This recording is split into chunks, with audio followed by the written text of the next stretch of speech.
Bonjour à toutes et à tous. Dans cette vidéo, je vais tenter de vous démontrer l'importance de détenir des métaux précieux, donc or et argent, dans le contexte économique actuel. Donc ce qu'on va voir aujourd'hui, c'est un petit peu une vue globale sur le marché de l'or et de l'argent. Tenter de déterminer si les métaux précieux sont à leur juste valeur aujourd'hui. Comparer les monnaies papier et les monnaies dures, physiques, comme l'or et l'argent. Je vais vous parler de la guerre contre le cash et je vais vous parler du système monétaire actuel ainsi que le rôle éventuel de l'or et de l'argent dans le prochain système monétaire. Mais avant tout ça, je vais vous demander de réfléchir un petit peu, de vous rappeler de cette analogie. Donc mettons que je suis un dealer, que j'ai 1 kg de cocaïne pure, que je fais 100 sachets que je vends à 100 euros. J'ai besoin de plus d'argent, mais je ne peux pas augmenter en fait ma production. Donc qu'est-ce que je vais faire? Je vais essayer de couper. Je suis sur de la pure, je vais couper pour pouvoir vendre plus au même prix. Et donc qu'est-ce que je vais faire? Donc je vais faire 101 sachets plutôt que 100 sachets avec mon kilo, puisque je vais couper avec 1% de je ne sais pas quoi. Et ça va marcher, donc on continue à m'acheter au même prix à 100 euros, c'est très bien. J'ai gagné 1% de plus, donc je continue. Je vais tenter chaque fois de gratter un petit peu plus, donc 2%, 3%, 4%, 5%, ça marche très bien. Je fais encore plus jusqu'au jour où on s'aperçoit qu'en fait la qualité n'est plus du tout ce qu'elle était. Et là, c'est l'effondrement. Au niveau des monnaies, à travers les siècles, ça s'est toujours passé comme ça. On a voulu produire plus de monnaie jusqu'au jour où les monnaies sont effondrées. Donc rappelez-vous bien de ça. C'est d'ailleurs le cas ici. J'ai regardé un petit peu, je suis revenu quelques siècles en arrière, et on voit en fait le contenu en argent des monnaies romaines. On est plusieurs siècles avant Jésus-Christ. On voit qu'au début, en fait, la monnaie romaine a un contenu en argent de 100%, donc il est pur. Et pour financer les guerres, pour financer l'expansion, pour payer les dettes, etc., que va faire l'Empire romain? L'Empire romain va mélanger ces pièces avec des métaux de moindre valeur, impurs, le zinc, le cuivre, autres métaux. Et donc le contenu en argent de ces pièces de monnaie va chuter jusqu'à atteindre quasiment 0%. Et en fait, c'est une des raisons de la chute de l'Empire romain. On le voit ici. On produit chaque fois plus de monnaie, sachant qu'on ne peut pas augmenter la production de métaux précieux parce que les quantités sous terre sont quand même limitées. Et donc ça a amené à de l'inflation. Et ça a précipité en fait la chute de l'Empire romain. Ce n'est pas la seule raison, mais c'est une des raisons. Et c'est important en fait de garder cet exemple en tête. Alors, au niveau de la vue globale, ça c'est la production mondiale d'or. Vous voyez un petit peu quels sont les principaux pays: Russie, Chine, Indonésie, Pérou, Australie, etc. Il faut savoir que la Russie et la Chine produisent, mais tout ce qu'elles produisent, elles le gardent pour elles. Là, c'est un petit peu la répartition. Je crois qu'il y a... je voudrais pas dire de bêtises, il y a environ 160 000 tonnes d'or dans le monde et 35 000 qui sont détenus, qu'on appelle l'or officiel, qui sont détenus par les banques centrales. Là, on voit un petit peu la demande de l'or à travers les années, donc de 2001 à 2016. Au niveau des banques centrales, elles étaient vendeuses nettes. Jusqu'en 2011 où elles sont acheteuses nettes. Au niveau de l'industrie, on voit que la demande a resté à peu près stable, elle a un petit peu baissé peut-être. L'ordre d'investissement a lui augmenté et la demande pour les bijoux a elle baissé. Les 10 pays qui ont les plus grosses réserves d'or sont les États-Unis avec plus de 8000 tonnes d'or, Allemagne, Italie, France. La Chine, un peu plus de 1000, ça c'est officiel, mais quand on connaît les chiffres chinois, les chiffres officiels, en fait on serait plus à 4000 tonnes d'or que un peu au-dessus de 1000. Et je vous expliquerai pourquoi après. Ce qu'on voit ici, c'est que l'or, en fait, le prix de l'or ici a baissé. En fait, il a atteint un niveau record en 2011. Ensuite, il a baissé. Et ce qui fait que, pour tout ce qui est tous les producteurs d'or, en fait, c'est devenu moins rentable. Et donc, les budgets alloués à l'exploration, donc pour découvrir de nouvelles mines d'or, de nouvelles réserves d'or, a baissé. Vous le voyez ici. Et donc, la découverte de nouvelles mines a elle aussi baissé, ici. Donc, on a eu non pas une chute de la production, mais au niveau des explorations, on peut s'attendre en fait, dans les années à venir, à une production qui reste stable ou qui décline, de par le manque d'investissement des dernières années dans ce domaine-là. On regarde un petit peu pour l'argent. Donc là, on voit clairement, ça c'est la production ici en orange et puis la demande de fabrication pour l'industrie donc en bleu. On voit qu'il y a un décalage. Quand on a un décalage entre l'offre et la demande, en général, il y a les prix qui montent. Donc voilà un petit peu pour une vue globale sur le marché de l'or et l'argent. Donc maintenant, qu'est-ce qui fait évoluer le prix de l'or ou de l'argent? Eh bien en fait, on le voit ici, on a une corrélation qui est très forte. C'est principalement les taux d'intérêt réels. Donc c'est le taux d'intérêt ajusté de l'inflation. Donc si on a un taux d'intérêt de 2% quand on dépose notre argent en banque, mais que l'inflation est de 4%, on va perdre en fait 2%. Dans ce cas-là, si on veut préserver notre valeur, préserver notre pouvoir d'achat, on a tout intérêt à investir dans l'or qui va nous permettre en fait de préserver ce pouvoir d'achat. Et c'est pour ça que on voit une corrélation très forte entre les prix de l'or, ça c'est libellé en dollars, et ça c'est le 2 ans des bons du Trésor américain 2 ans. On parle du rendement ajusté de l'inflation. Voilà. Pour déterminer le prix de l'or, est-ce que les cours actuels reflètent la valeur? C'est très difficile. On peut comparer l'or par rapport au prix du pétrole, on peut comparer l'or ici par rapport au Dow Jones, donc par rapport aux actions.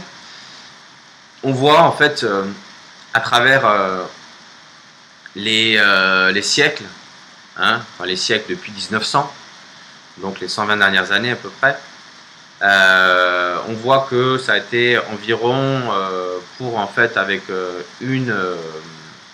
là c'est une once d'or. Combien d'onces d'or il me faut pour acheter le Dow Jones? Donc la moyenne est environ à 9,76. Aujourd'hui on est au-delà, ce qui veut dire que les actions, donc les actions américaines, sont chères par rapport à l'or, ou que l'or est peu cher par rapport aux actions américaines.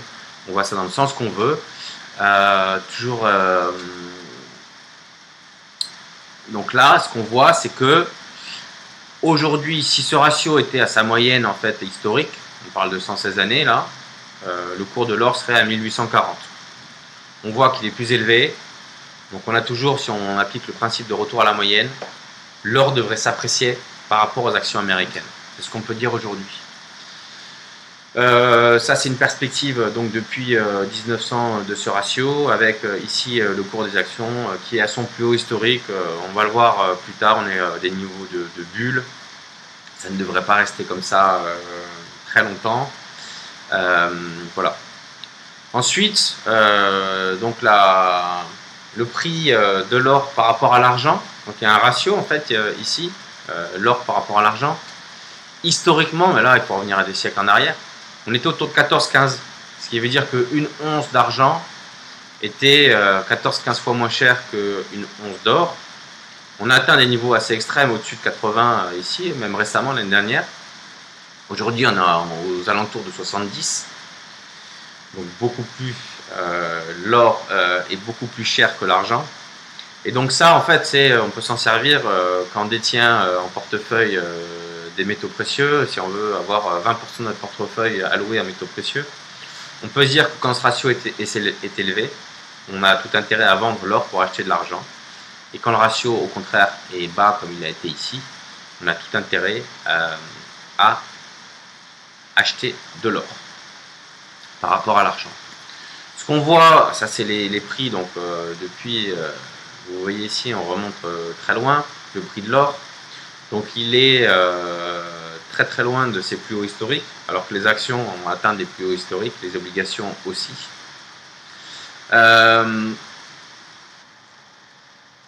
Et donc, ce qu'on peut conclure de ce graphe, c'est que on n'est pas dans une bulle au niveau des métaux précieux, puisqu'on est très loin des niveaux historiques. Idem pour l'argent. Donc là, c'est pareil, le cours historique. On est aujourd'hui un petit peu au-dessus de 17 dollars le once, alors qu'on avait atteint 50 dollars l'once il y a juste quelques années, en 2011. Alors, concernant le prix de l'or, argent c'est pareil, on parle de l'or ici. On dit que en 2015, l'or a baissé. Il a baissé, oui, libellé en dollars. Donc pour quelqu'un qui avait acheté de l'or en dollars, il a perdu 11%. Par contre, les Russes ou n'importe qui d'autre qui avait acheté de l'or en roubles, il a vu l'or s'apprécier de 37%, en réal brésilien de 33%, etc., etc. Si on regarde les Britanniques, la livre sterling a baissé d'environ 15%. Quand on regarde en fait les cours de l'or et de l'argent en livres, c'est fortement apprécié. Et donc, ça démontre le caractère en fait de préservation de valeur dont je vous ai parlé tout à l'heure, des métaux précieux. Quand votre monnaie s'effondre, c'est pas tant en fait que l'or monte, c'est que quand le cours de l'or s'apprécie, c'est plus votre monnaie en fait qui perd de la valeur et inversement. Donc, dans le contexte actuel, avec des gros doutes en fait qui pèsent sur l'euro et des autres monnaies, c'est une très bonne idée aujourd'hui pour se préserver en fait contre la perte de valeur de notre monnaie papier, d'avoir des métaux précieux. On regarde un petit peu comment marche, qui fixe en fait le prix de l'or et de l'argent. Ah ben ça se joue en fait beaucoup au COMEX. COMEX, c'est les Commodities Exchange à Chicago, donc toutes les matières premières sont traitées là-bas. Historiquement, en fait, on avait un ratio de couverture, c'est-à-dire que entre l'or papier qui était traité, puisqu'on ne va pas chaque fois s'échanger du physique, donc l'or papier, en fait, c'est une promesse, et les réserves, on était à peu près autour de 10%, on le voit ici. Ce ratio a explosé jusqu'à aller à 542 onces d'or papier pour une once d'or physique. Aujourd'hui, on est au-dessus de 100. Ce qui veut dire qu'on est au-dessus de 100, c'est que si 1% des investisseurs demandaient en contrepartie de leur papier, cette promesse, le physique, ça serait terminé. On le voit ici, c'est en fait les volumes moyens échangés sur différentes bourses. Ça, c'est l'or papier, d'accord, 3248, à comparer avec 10,5 d'or physique. On a un échange de 10,5 tonnes d'or physique pour 3248 tonnes d'or papier. Donc ça permet aux banques de faire baisser le prix de l'or et de l'argent en shortant, donc avec du papier, en shortant l'or et l'argent. C'est pas des théories du complot. Il y a Deutsche Bank récemment qui s'est fait pincer, qui s'est fait prendre la main dans le sac. Et en fait, pour limiter l'amende, elle a payé uniquement 40 millions d'euros, de dollars. Pour limiter en fait son amende, elle a dénoncé les autres banques avec qui elle a organisé en fait cette manipulation des cours de l'or, de l'argent, UBS, HSBC, etc. Qui ont donc voulu faire baisser ce cours et qui l'ont manipulé. Quand on regarde un petit peu le contexte actuel, il est très favorable en fait à l'or et l'argent. Pourquoi ? Parce que les banques centrales, depuis 2008, n'ont cessé d'imprimer des milliers de milliards de yens, d'euros, de dollars, de livres sterling, puisque On revient en 2008. Les banques sont sur le point de s'effondrer. Donc les gouvernements viennent secourir les banques. Qu'est-ce qu'elles font? Un transfert de dette en fait des banques vers les gouvernements. Compte tenu des montants de la dette des pays développés notamment, mais maintenant aussi certains pays émergents, si jamais elles devaient demander,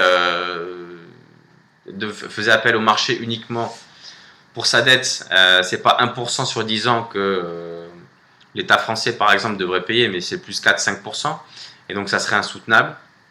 Et donc les banques centrales sont venues à la rescousse. Elles ont racheté ces dettes gouvernementales et même corporate pour faire baisser les taux et pour rendre en fait ce poids de la dette soutenable, pour éviter des faillites d'État, pour éviter des défauts. Et donc, elles ont imprimé. Aujourd'hui, ça marche pas pour l'économie. Qu'est-ce que ça a fait? Ça a créé des bulles sur les actifs financiers, sur les actions, sur les obligations, par ricochet en fait aussi sur l'immobilier, puisque pour aller chercher du rendement, on va vers des actifs un petit peu plus risqués, puisque les taux d'intérêt sont artificiellement poussés vers le bas. Mais les banques centrales ne vont pas arrêter de faire ça. Elles vont continuer, puisqu'elles ne savent faire que ça. Elles sont complètement piégées. Si demain elles arrêtent, en fait, c'est comme un patient. On vous donnez de la morphine, toujours plus de morphine. Le jour où vous arrêtez, c'est fini. Et donc, elles ne vont pas le faire. Elles vont continuer jusqu'à ce que tout s'écroule. Et donc, certaines monnaies devraient s'effondrer. On regarde un petit peu les candidats. Bon, les États-Unis, depuis leur création, la création de la Fed, est arrivé à 800 milliards dans le bilan de la Fed. Aujourd'hui, il est à 4500 milliards. Un des candidats quand même très sérieux, c'est le Japon. Regardez donc cette courbe de l'augmentation ces dernières années. Le Japon, en fait, c'est simple. Il n'y a plus de marché de la dette. Il y a le gouvernement qui émet de la dette et puis la banque centrale qui la rachète. Donc tout est monétisé. Je pense que le yen est un candidat très sérieux en fait à l'effondrement. La Banque Centrale Européenne a été raisonnable dans un premier temps, puis maintenant, ça y est, c'est parti. Depuis qu'elles ont commencé le QI, qui devait se terminer en mars donc, de cette année, a été prolongé. Donc c'était 80 milliards par mois, ça va être 60 milliards par mois jusqu'à la fin de l'année, avec le mot magique qui est illimité, autant dans le temps que dans le montant. Donc pour rassurer les marchés, on emploie toujours ce mot magique, illimité. On pourra faire plus longtemps, ne vous inquiétez pas. Vous pouvez continuer à jouer, on imprime. Très bien. Mais les bulles, en fait, ne connaissent jamais des fins heureuses et douces. Une bulle, ça explose et donc ces bulles finiront aussi par exploser. On regarde la création, en fait, la création monétaire. C'est M1, donc ça, c'est les dollars. En milliards de dollars. On regarde un petit peu à travers les années et puis on voit une accélération très forte depuis 2008. Si vous repensez un petit peu à l'analogie du dealer, donc là, il coupe. On augmente. Ça, c'est la valeur du dollar depuis sa création, donc en 1913, depuis la création de la Réserve fédérale américaine. Il a perdu ce dollar, il était à 1 ici, donc en termes de pouvoir d'achat, il a perdu à peu près 96% de sa valeur. Donc, quand on imprime, on continue à imprimer, on augmente la quantité en circulation, et bien ça fait baisser la valeur. Voilà, je vais vous parler un petit peu maintenant de la guerre contre le cash. Vous avez vu et puis vous avez aussi constaté en fait que nos gouvernements tentent de supprimer le cash de la société. Donc c'est déjà quelque chose qui est en cours. Ça s'est fait en Inde. Ils ont supprimé d'un jour au lendemain 86% de la valeur du cash en circulation. En Corée du Sud, en Australie, au Venezuela, dans beaucoup de pays. En France, on pouvait payer auparavant jusqu'à 7500 € en cash. C'est passé à 3000. Aujourd'hui, c'est à 1000. Au-delà, c'est interdit. Essayez de retirer du cash dans votre banque, vous verrez. Essayez de retirer 500 ou 1000 €. Il va falloir un préavis de je ne sais combien de jours et puis vous allez éprouver les pires difficultés pour le faire. Donc les gouvernements vous disent que c'est pour lutter contre le terrorisme. Bien sûr, quand la population est effrayée, elle croit tout ce qu'on lui dit. Les terroristes, si c'est avec du cash qui pouvaient mener leurs opérations, ça se saurait. En fait, c'est pour pouvoir le contrôler, votre argent, pour être sûr qu'ils restent dans les banques, puisque depuis le 1er janvier 2016, il y a une loi qui demande en fait aux banques de se servir dans le compte de ses clients en cas de situation de faillite. Il n'y aura plus d'aide du gouvernement comme ça a été le cas en 2008 ou 2009, mais la banque devra se servir sur le compte de ses clients. Ça s'est passé à Chypre, c'est pas si loin que ça de la France. Ça s'est passé en Italie aussi, et ça se passera sûrement en France en cas de faillite des banques, qui pour moi est inéluctable. Une deuxième raison, c'est pour avoir cette option en fait, si les banques centrales veulent pousser les taux d'intérêt dans un territoire encore plus négatif, eh bien ça pourra permettre aussi aux banques d'appliquer un taux d'intérêt négatif. Tant qu'elle contrôle votre cash, elle pourra ponctionner une partie de ce cash. Voilà. Un rappel quand même, une fois que l'argent est en banque, il ne vous appartient plus. La banque vous doit cet argent, c'est un crédit, mais il ne vous appartient plus. Donc on ne parle pas de théorie du complot ici, hein. Il y a une proposition là qui a été faite, initiative européenne pour la restriction des paiements en cash, ça date du 23 janvier 2016, donc voilà, c'est pour mettre en place en Europe, partout, vous allez le voir, ça va se passer, ça va arriver en France, c'est déjà arrivé, et ça va juste se renforcer. Alors, dans ce contexte, que font les banques centrales? On voit que les banques centrales, donc là c'est un rappel un petit peu des différents acteurs, des différentes banques centrales et leur détention d'or. On observe que, parce qu'on nous dit toujours que l'or, maintenant l'or c'est rien, c'est pas important. En attendant, c'est tellement peu important qu'on voit que la banque centrale russe ne cesse d'acquérir de l'or et d'augmenter ses réserves. On le voit ici, de façon très très importante. Les Chinois, c'est la même chose. Donc ça, c'est les importations d'or qui passent par Hong Kong. Vous le voyez, en tonnes d'or, donc très importante ces dernières années. Dans le cadre de la Chine, en fait, c'est pour deux raisons. Un, comme je vais évoquer dans le prochain système monétaire, détenir de l'or pourrait être important. Deux, comme elle détient une grande partie de ses réserves en fait en dollars, si le dollar chute, le prix de l'or en dollars montera, et donc c'est une assurance en fait contre cette chute. Donc là, ce qui compte en fait, c'est, on va prendre une mesure, c'est les réserves d'or par rapport au PIB. On observe quoi? Que la moyenne du monde c'est 1,6, aux États-Unis 1,7, en Union européenne 2,7, en zone euro 3,6, très élevé, Russie 4,1 et Chine 0,6. Mais là, bon, encore une fois, on peut douter des données chinoises. En fait, l'objectif de la Chine, c'est de se rapprocher des 1,7, 2%, 2,5% qui correspond à peu près à l'Union européenne, aux États-Unis, puisque dans le prochain système monétaire international, je pense que quand les grandes puissances, principales puissances se retrouveront autour d'une table, l'or qu'ils auront en réserve pourrait jouer un rôle important en fait. Alors, est-ce que la future monnaie de réserve internationale, qui pourrait être les droits de tirage spéciaux DTR, en fait c'est la monnaie du FMI, est-ce que ça sera adossé à l'or? Peut-être pas. Mais en tout cas, les réserves d'or pourraient jouer un rôle dans le poids en fait, de chaque pays dans cette nouvelle monnaie. Ce qu'on observe, c'est que en fait, le dollar comme monnaie de réserve internationale, je pense que ça touche à sa fin. Là, on voit les bons du trésor américains qui sont détenus par des banques centrales étrangères, il a chuté.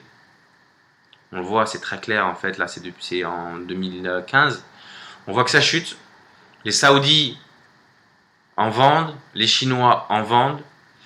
On se rend compte que, on parle toujours de confiance, hein, quand on a une monnaie, si moi j'accepte 1000 dollars, c'est que je pense que dans un an je pourrais utiliser ces 1000 dollars et avec le même pouvoir d'achat.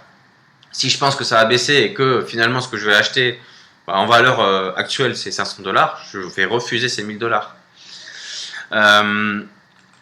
On regarde ici, en fait, le dollar, c'est lié très fortement à la puissance du dollar et la raison pour laquelle on l'accepte comme monnaie de réserve au pétrodollar.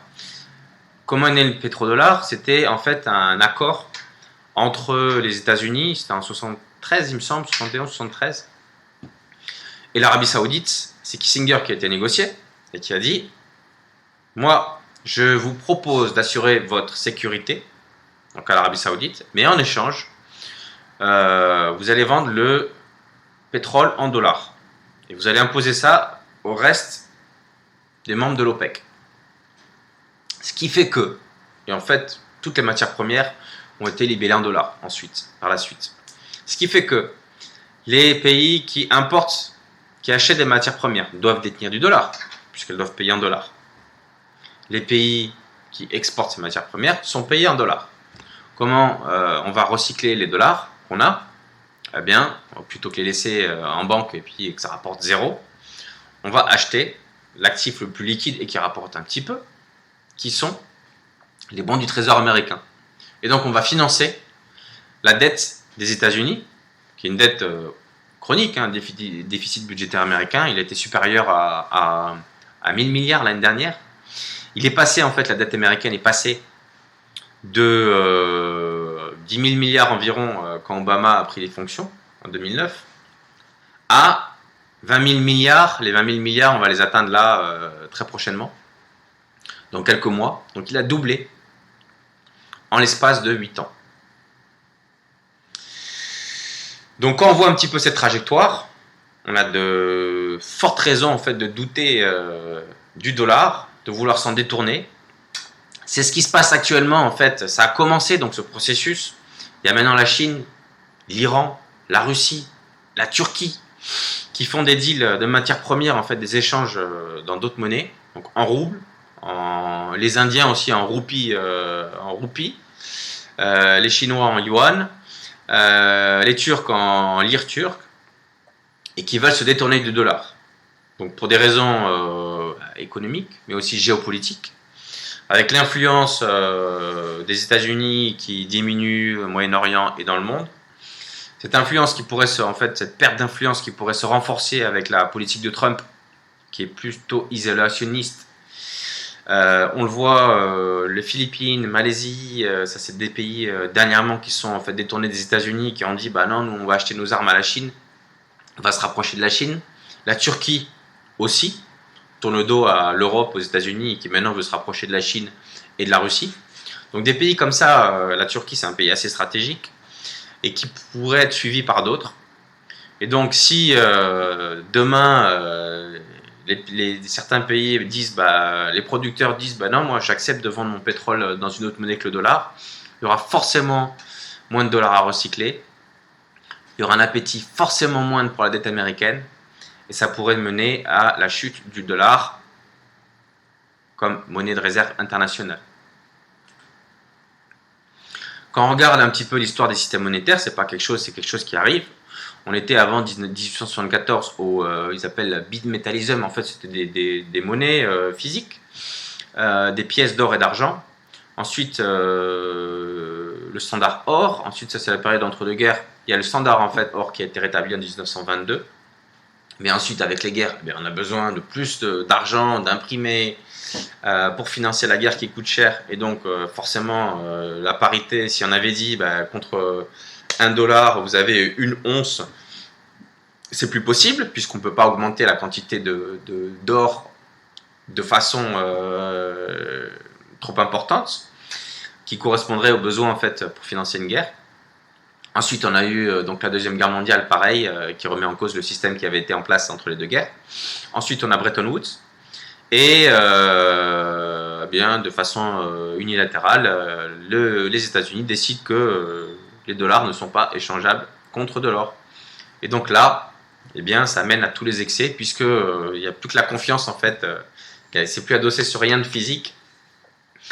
Moi, je suis pour le standard or parce que ça pourrait en fait limiter les excès en fait d'impression monétaire des gouvernements, qui mènent chaque fois à la catastrophe. On l'a vu à travers les siècles. Ça a toujours mené la planche à billets à la catastrophe, à l'appauvrissement des peuples, à l'hyperinflation et à la chute des monnaies. Mais bon, c'est la route qu'ont prise nos gouvernements et c'est le chemin et qui va nous mener à, je pense, un effondrement des monnaies papier. On le voit en termes de statut de réserve internationale, ça ne dure pas pour toujours. On a eu le Portugal, on a eu l'Espagne, on a eu le Pays-Bas, on a eu la France, le Royaume-Uni, les États-Unis ont ce statut. Eh bien, ils pourraient très bien le perdre dans les années qui viennent. Donc, quelle est la date précise? Je ne pourrais pas vous le dire. Par contre, je pense que c'est une tendance qui s'est déjà amorcée, qui va se poursuivre et qui devrait se passer, je pense, d'ici les 5 années à venir. En conclusion, l'or est une assurance en fait contre la chute des monnaies papier qui est inéluctable compte tenu des politiques monétaires qui sont menées actuellement. Il a démontré à travers les siècles qui permettait en fait de préserver le pouvoir d'achat. Et je pense que l'or et l'argent dans ce contexte devraient s'apprécier de façon c'est très difficile de donner un cours, je vais vous dire 2000, 3000, 4000, c'est très difficile. Je pense qu'ils vont dépasser leur plus haut historique, ça c'est sûr. Je suis encore plus favorable à l'argent puisque la production d'argent, en fait on produit aujourd'hui 9 onces d'argent pour 1 once d'or. Comme vous avez vu, le ratio est de 70 pour 1 concernant le prix. Et la demande d'argent est très forte industrielle. Donc je pense que l'argent pourrait s'apprécier encore plus que l'or dans les années à venir. Donc on parle bien d'or et d'argent physique. Donc tout ce qui est papier, vous l'avez vu, ça repose sur pas grand chose et ça pourrait s'effondrer aussi. Le COMEX. Donc moi, ce que je vous conseille, c'est de détenir des lingots, des pièces d'or et d'argent. Il y a des fournisseurs pour ça, je ne suis pas là pour faire de la pub, donc faites vos recherches. Il y en a qui sont très sérieux. Faites attention quand même aux marges qu'ils prennent. Hein. Il y en a qui prennent 2, 3, 4%, c'est trop. Cherchez un petit peu moins. Et assurez-vous aussi, quand vous choisissez un fournisseur, de la liquidité. En fait, parce que votre argent, vous allez pouvoir le revendre à travers cette plateforme. Et s'il y a peu d'acheteurs et de vendeurs, eh bien, même si le prix théorique va s'apprécier fortement, si personne n'est là pour l'acheter, vous allez rester coincé. Donc, assurez-vous en fait de la liquidité. L'or et l'argent pourraient s'apprécier de façon très très importante en cas de chute de confiance par rapport au gouvernement. Ça a déjà commencé. En cas d'effondrement du système monétaire actuel. En cas d'une poussée de l'inflation forte et donc des taux d'intérêt réels négatifs. De l'effondrement du dollar ou de d'autres monnaies papier. Toutes ces raisons en fait pourraient se produire assez rapidement. Donc encore une fois, je ne sais pas quand, mais je vous conseille fortement de détenir de l'or, de l'argent physique pour vous préserver contre ce qui pourrait se passer dans les années à venir. Donc voilà, j'espère que ça vous intéressait. N'hésitez pas à poser des questions et je vous remercie pour votre attention. Au revoir.